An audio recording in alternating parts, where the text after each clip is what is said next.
What's this? A letter for me. Welcome to another episode of Remember the Great Sports Through the Mail Thursdays. Today I'm going to share with you 3 recent returns, but this is a first on my channel. I'm going to share to you 2 individuals. They're actually brothers that I got recently back through the mail. So I've never done a video with 2 brothers in it, so this is a first for me. And after I show you the first name here, you're going to guess who the brother is, obviously, because they're both players from the same era. And the first return is from Florida, and is from former Blue Jays great Garth Iorg on 1, 2. A third is a Blue Jay, and a fourth is a Blue Jay. Obviously a couple more senior league cards to add to the collection, so let me tell you about Garth Iorg and his career in baseball. Garth attended high school and college. He attended the College of Redwoods in Eureka, California, and was drafted in the 8th round of the 1973 draft by the New York Yankees. After spending time in the Yankees organization, the left-handed hitting shortstop, second baseman, was drafted in the expansion draft in 1976 by the Toronto Blue Jays. Iorg worked his way up through the Blue Jays system and made his major league debut on April 9th, 1978. His first year in 1978, he only played in 19 games as he spent the bulk of the season in AAA. But he played mostly second base in that first season. He spent the entire 1979 season, 121 games in AAA for the Blue Jays, and then in 1980 he would split time at both AAA and the major leagues for the Blue Jays. He would appear in 80 games for the Blue Jays in 1980 at the major league level, posting a .248 batting average while playing second base, but also finding some time in the outfield. When 1981 rolled around, he would appear again in a utility role, spending time at second base and third base and a little time even at first base and the outfield, so kind of like an ultimate utility man. Well, by the 1982 season, the job was primarily his at second base. And once he got that full-time status, he appeared in 129 games in 1982 and posted a respectable .285 batting average his first time being the full-time second baseman. 1983 would be a very similar year where he'd post a .275 batting average appearing in 122 games. In 1984, his batting average did dip down to .227. In 1985, he would bounce back, however, and he would shift primarily over to third base that season, and he would post a career year appearing in 131 games and batting a respectable .313 and hitting 7 home runs. The following year was more of the same, where he would split time between third and second, and he appeared in 137 games and posted a .260 batting average that year. Well, by the time 1987 rolled around, he was still played in 122 games, but his batting average dipped down to just .210 that year. And after the 1987 season concluded, he decided to retire from the game as a player. A couple years later, he would resurface, playing in the senior league, as you can see there. After he retired completely as a player from both the senior league and professional baseball, he would go on to coaching. He managed at every minor league level in the Toronto Blue Jays system. He eventually would be hired away from the Milwaukee Brewers as a roving instructor, and then in the 2008 season, he would become the third base coach for the final 12 games of the 2008 season. After the 2008 season, he would remain with the team, with the Milwaukee Brewers, until he was let go after the 2014 season. After his time at the Brewers, he would go on to be the manager of the now defunct Texas Airhogs, which were located in Grand Prairie, Texas. A couple things to note about Mr. Iorg is he is the father of Garth Iorg, who also played baseball for a period of time. And according to his Wikipedia page, besides Cale, he did have 2 other sons that played professional baseball, Eli Iorg being one of them, and a third son as well that played professional baseball. Also, his daughter played NCAA softball. So quite the family tree, I guess, or when you have a family reunion, this is quite the backyard game, I bet, because not only did his three sons play, but his daughter played. And leading into our next return, his brother Dane also played. So Dane Iorg, who played for the Royals, the Cardinals, the Padres throughout his career, let me tell you a little bit about him and his part of the Iorg family of baseball.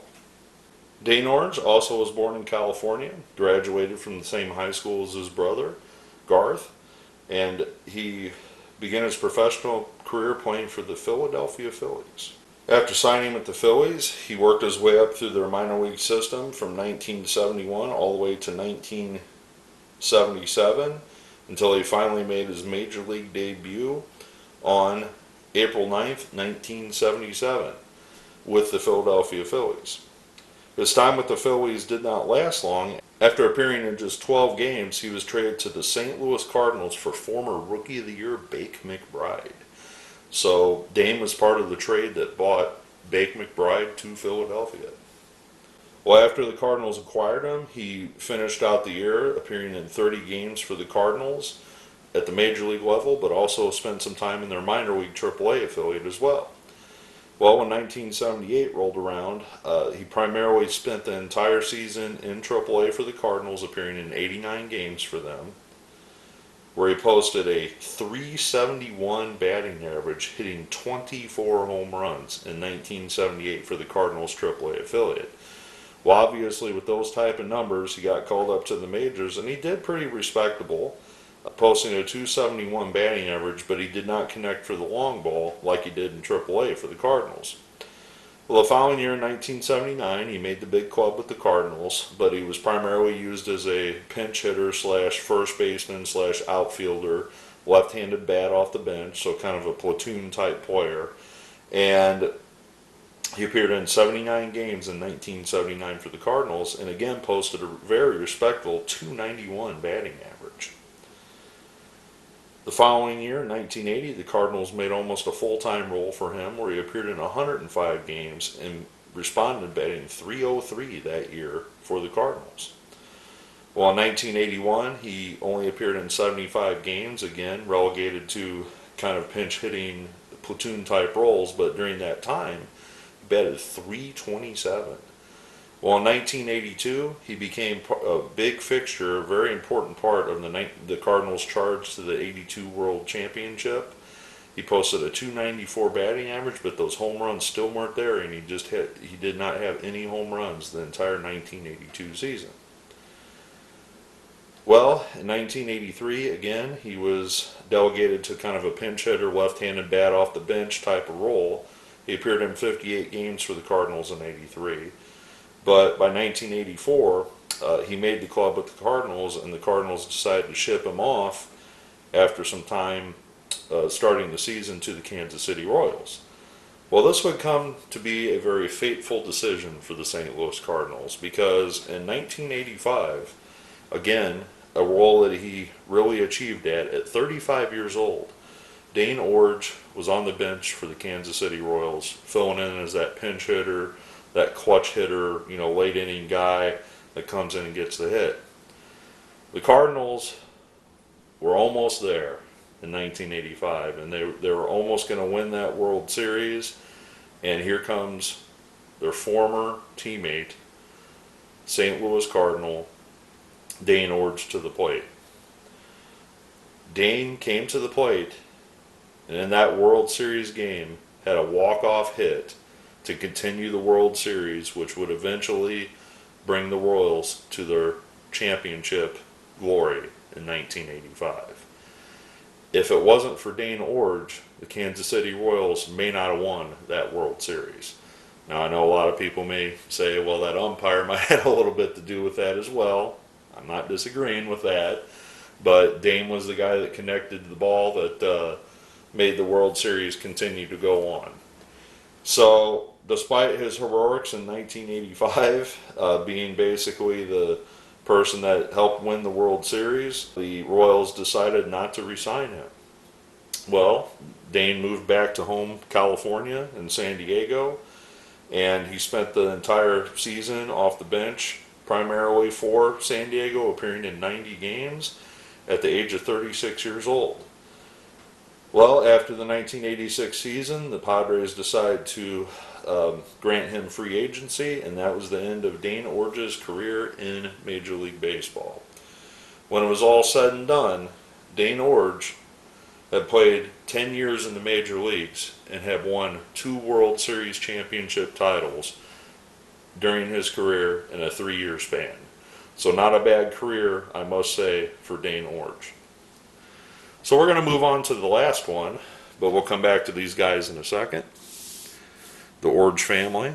So this last one is not a Hall of Famer, but in my book, he's a Hall of Fame autograph signer. And a lot of people have gotten this individual. If you haven't gotten this individual, I certainly recommend writing this person, because this is one of the best in baseball from his era. And who am I talking about other than former Los Angeles Dodger, Texas Ranger great, Charlie Hough, not to mention the White Sox, on 5 of 5. And normally I don't send 5 cards to somebody, but Charlie Hough is almost like clockwork, or the sun rising. He has signed so many autographs throughout his life. I think he genuinely, honestly likes the interaction with fans and signing autographs. I was lucky enough to meet Charlie Hough in person just a couple years ago, about a year and a half ago. So I'm going to post that video right here of the things that Charlie signed for me in person. But I did not have the rookie card on me at the time, and I decided to send that through the mail to him, along with some other cards I had lying around, like the Archives card. But let me tell you about Charlie Hough and his career in baseball, and we'll talk about his autographing here in a second as well. Charlie Hough was actually born in Hawaii. However, he relocated all the way across the country to Florida, where he went to Hialeah High School, and he was drafted by the Dodgers in the 8th round in the 1966 Major League Baseball draft. Before being drafted, he was part of the famous Chatham A's of the Cape Cod Baseball League before he was drafted by the Dodgers. After pitching in the low minor leagues from 1967 to 1969 with the Ogden Dodgers, Santa Barbara Dodgers, and Albuquerque Dodgers, with limited success, he had decent success. Hough's career and fortunes changed dramatically when he learned how to throw a knuckleball in spring training of 1970. This led the AAA Spokane Indians, the Dodgers affiliate at the time of the PCL. He led the team in saves and posted a 1.95 ERA. Charlie made his major league debut against the Pittsburgh Pirates in 1970, but did not join the bullpen full-time until the 1973 season. He became the top reliever for the Dodgers from 1973 until finally the Dodgers decided to trade him to the Texas Rangers. He had a spot start here and there. But the amazing thing, at this point, when he went to the Texas Rangers, he was not a starter. And with the Dodgers, he had won just 47 games at this point after an 11-year career in the major leagues. Well, he would go to the Texas Rangers at 32 years old. And still, even his first couple seasons in Texas, he would post immaculate numbers, but he still wasn't a full-time starter. Finally, by 1982, at 34 years old, I mean, this is just unheard of. At 34 years old, Charlie Hough became a starter in the major leagues. This is after spending 11 years with the Dodgers and 2 years with the Rangers. He finally is in the starting rotation. So patience is the virtue. Well, his first year, he would win 16 games for the Rangers that season. He would follow it up with 15 wins, 16 wins, 14 wins, 17 wins, making his first All-Star game at the age of 38 years old. And then in 1987, he would have an 18-win season, and he would continue to be a starter for the Rangers until he was 42 years old. At 42 years old, the Rangers decided not to re-sign him, and he had won 139 games and lost 123 games in his 11-year career with the Rangers.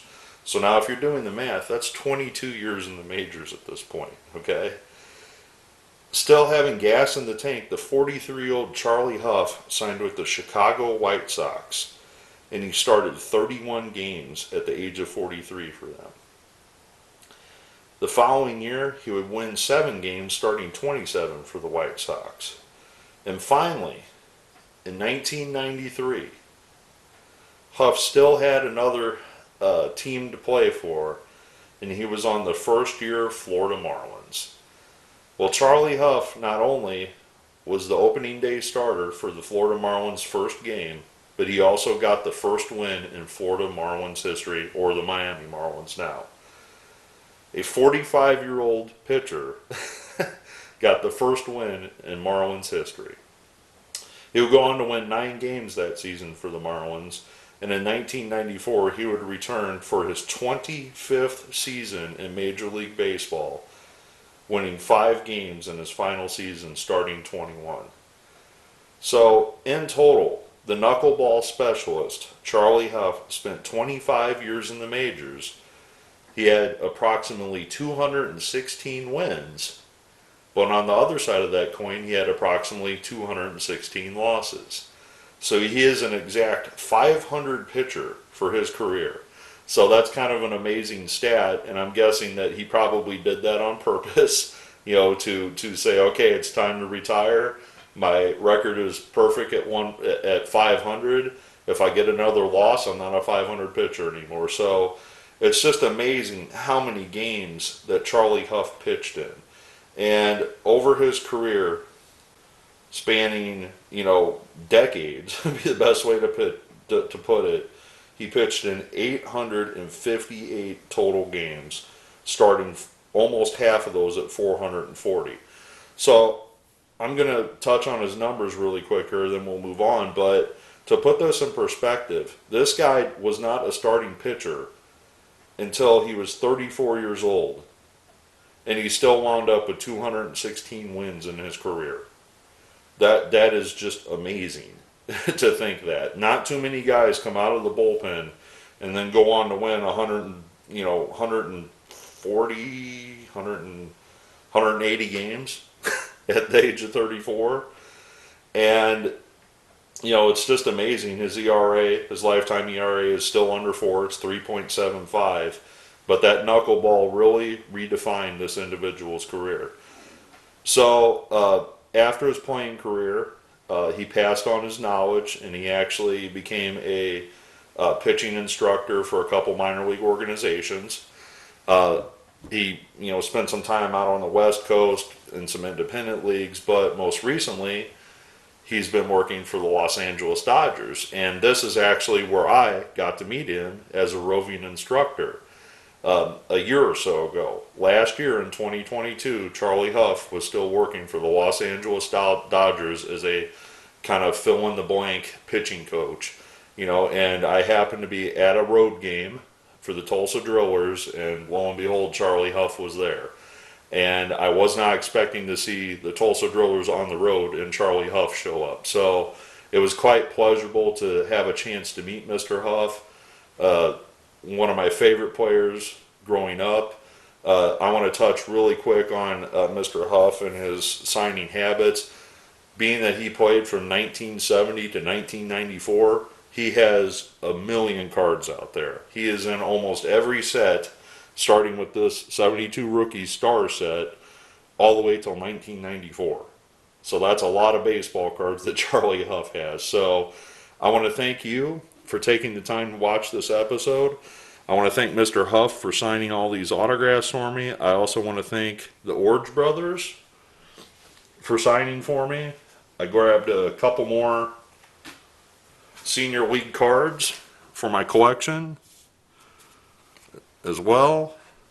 I got so many cards I'm going to have to zoom out here. But this is, as you can see, a great amount of autographs. Very happy to add these to the collection. I look forward to your comments below. And as always, happy collecting.